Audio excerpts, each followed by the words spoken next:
Assalamu alaikum. I hope you are well. Now I want to say about progress over perfection. Waiting for perfect blocks progress. Progress requires movement. Many delay because conditions are not ideal. Few start despite imperfection.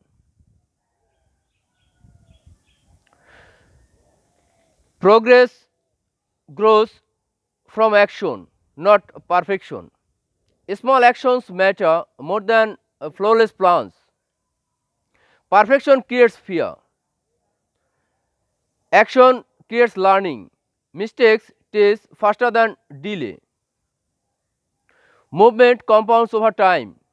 If you are young, focus on doing. Take small actions daily. Adjust along the way. Growth comes from consistent effort. Writing one imperfect paragraph today beats a perfect essay next week. Forget perfect. Focus on progress. Progress over perfection.